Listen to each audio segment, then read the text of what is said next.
Welcome to Coffee and RPGs. My name is Solomon S. Kane. Thank you for tuning in for another episode of MMO and RPG News Roundup. We got a lot of news from this past Wednesday, so if you guys got your beverage of choice, let's cover the news together. Cheers to you guys.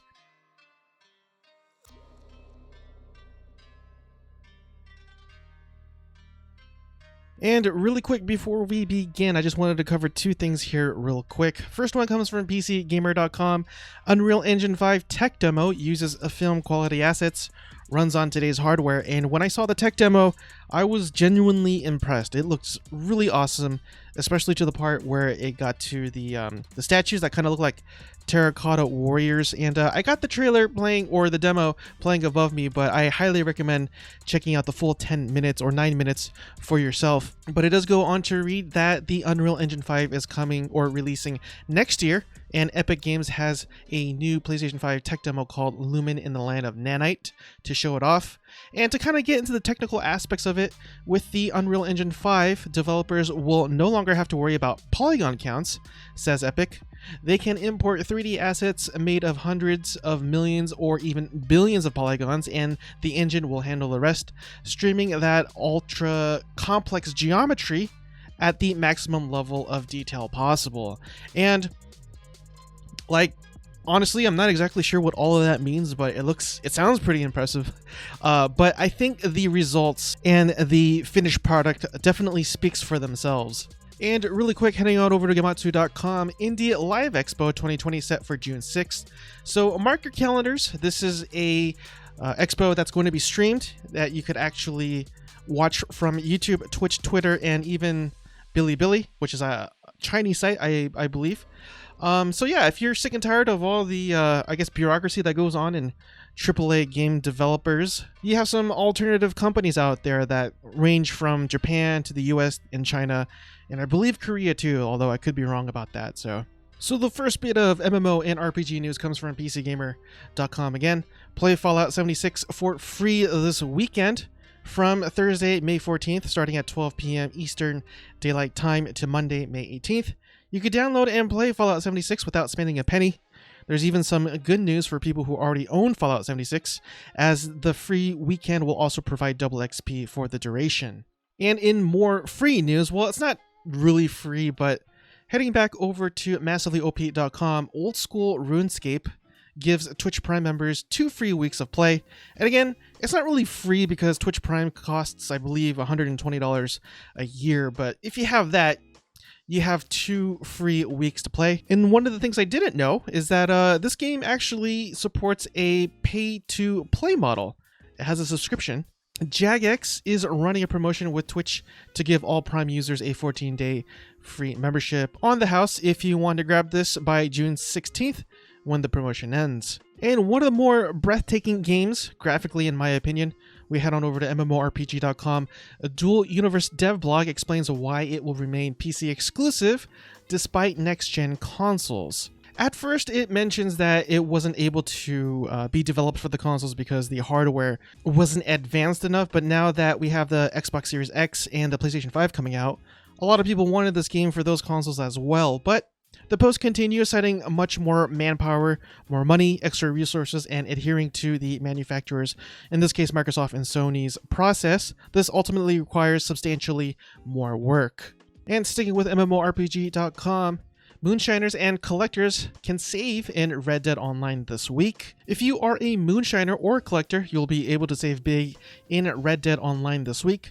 Moonshine's sales are paying 30% extra this week. Additionally, collectors are getting 50% more when they sell the Arrowheads or Bird Eggs collector's sets to Madame Nazar. Also, a new batch of returning limited time clothings are available as well, and ongoing Twitch Prime benefits include both the polished copper moonshine still upgrade and the collector's bag, which are for free.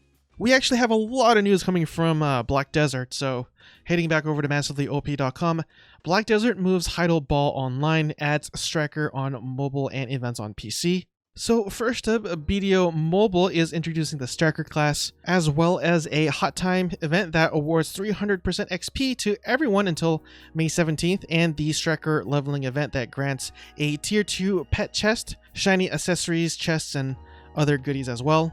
Next, Black Desert on the PC has another update with a couple of events. The first is Wishes for the Sky, where players can help an NPC send lanterns with children's wishes into the sky once a day for rewards.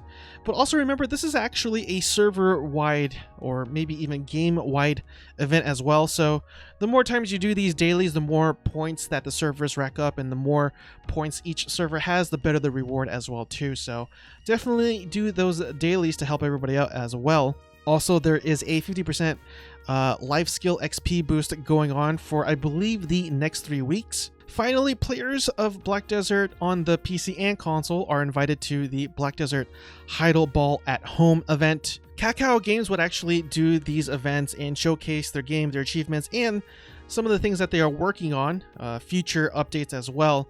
But because of the worldwide problem that we are having, they're moving everything online, and they're doing it virtually within the game, which I think is really cool. 200 people will be selected per region, and you could be selected if you fill out a survey. And you also have the option to make a 30-second video for this event as well. I would assume that this increases your chance of getting a ballroom ticket. And basically, I think they just want you to say maybe some sort of congratulatory thing, or maybe your favorite memories about the game. I'm not too sure. But from their main website, you do have this Google Docs application that you could fill out and submit if you want your chance at it. And of course, the links to these sites will be down in the pinned comment section below. Sticking with MassivelyOP.com, Lord of the Rings Online is finally buffing hunters in a big way. And yeah, hunters are getting a big fat DPS boost with update 26.1. And yesterday I said that in the patch notes they said something about a big secret. And there does seem to be an update. The secret looks like it's a hidden quest that can be activated today. Don't worry, the community is hard at working to unravel it. So if you go to their main website in the forums, you could actually see very cryptic messages that I guess you could decode. And yeah, if you want to have a crack at it, you're more than welcome to. Again, the links will be down in the pinned comment section below. And from MMORPG.com, Division 2 title update 9.1 delayed. They say that the update has been delayed due to further testing in order to avoid introducing unintended issues. They still plan on releasing the update sometime this week. And to all the anime action RPG fans out there, this comes from MassivelyOP.com. Mobile version of Soul Worker announced for South Korea and Southeast Asia. Currently, the project is called Project Soul Worker and will be released only for South Korea and Southeast Asia, which, I mean, it's unfortunate, but they actually do have the desktop version of this game up and running still. But it goes on to say nothing in the announcement confirms any more details beyond that, which means no information on the release date, gameplay information, or whether it plans to extend to other territories. Heading back over to PCGamer.com, open world RPG Tainted Grail is headed to early access on June 25th. And I must admit, this game looks just absolutely gorgeous. Following its Kickstarter board game in 2018, which raised nearly $5 million, which, man, that's a lot of cash. You figured I would actually heard about a game if it's raised that much money. Awaken Realms is turning Tainted Grail, its gloomy Arthurian co-op adventure, into an open-world RPG. It's hitting Steam Early Access and GOG on June 25th with a snippet of the campaign and a new roguelike mode with randomly generated maps. And as always, you could always go to their Steam page for more information. They do have the tags RPG, Dark Fantasy, Turn-Based, and single player as well, and I'm actually considering trying this game out just because it looks just breathtakingly amazing. And really quick, we head on back over to Gematsu.com. There's a game called, I believe that's, you say it, Nexomon, and it's coming out for PlayStation 4, Xbox One, Switch, and PC this summer. And I already know what you're thinking. Is this another Pokemon game? And it seems to be more or less that, admittedly. I mean, you could judge for yourself. I got the trailer playing above me as always, but you could always check out their Steam page. And again, it's coming out this summer and has the tags Adventure, RPG, Indie, Casual, and Simulation as well.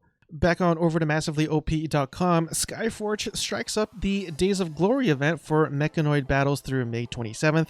And really quick, it just seems like you smash the ghost robots to get ether trace particles, which you can turn in or exchange for rewards. You'll find the ghosts in squad, group, and invasion adventures. And as always, you can get more information from their main webpage at sf.my.games. And here you'll see various photos of the rewards that you could get. You know, very mech-inspired armors as well. So, yeah. Back on over to massivelyop.com, Phantasy Star Online 2 offers up a new set of urgent quests and a boost campaign for advanced quests as well. And again, it reads a new schedule for the game's urgent quest is now available, which will run from now through May 25th. And also, the game is kicking off an advanced quest boost setup, increasing drop rates and experience earned by clearing a set of advanced quests as well. And sticking with massivelyop.com, ArcheAge's Garden of the Gods expansion launches June 11th. Here's the trailer, and I got the trailer playing above me. Looks pretty interesting, admittedly, but it goes on to read, ArcheAge is due for a rather large expansion next month. It's called Garden of the Gods, and on June 11th, players will be undertaking a lore-infused quest through a new zone with new quests and raids too. And back on over to MMORPG.com, Crowfall Q&A shares info on the latest test release. So I know there's a lot of you who are backers of the game that's really looking forward to this as well. Although it's been a very long time, but at least at the end of the day, you're still making progress, or at least I would hope so. But it goes on to read, currently there are 2 testing environments called Live and Test. Live is where the current live campaign exists. Ivarin, I believe that's how you say it, is running through May 19th. Test is where War of the Gods is currently playable. The team is focused on improving performance and balance at the moment. And lastly, the next Q&A is currently scheduled for June 2nd at 11 a.m. Central Daylight Time on their official Twitch channel as well. And really quick, sticking with MMORPG.com, Waylander's character creation and gameplay shared in a new video. And again, as always, I got the video playing right up above me. But it goes on to read that the Waylanders is set to release on Steam Early Access this summer, according to the accompanying press release, which also shares additional information on the character creator as well. And again, they do have their own official Steam page as well, and the tags used for this game is RPG, Adventure, Indie, Action, and Strategy. Pretty interesting combination of tags, I will admit. Admittedly, it's not really my cup of tea, but that doesn't mean that the game can't be fun, and if this is something that you're looking forward to, let me know down in the comment section below why this game is interesting to you. And lastly, this is this is kind of funny, I will admit. We head on back over to PCGamer.com. Titans get a tiny statue for winning the Destiny 2 Guardian games. And here's a screenshot of it. Like, after all the grinding, after all that, all the competition, you just get this tiny statue. It's just oh, again, anticlimactic. I don't. And that concludes today's episode of MMO and RPG News Roundup. I do appreciate if you made it with me so far. The watch time does help with the algorithms. And if you haven't done so, please consider leaving a like, subscribing, and hitting the bell notification. All those helps out the channel a lot, considering I'm still a relatively new and small channel. But in any event, I hope you guys continue to stay safe out there. Have a blessed night, and I will see you guys next time. Cheers again, everyone.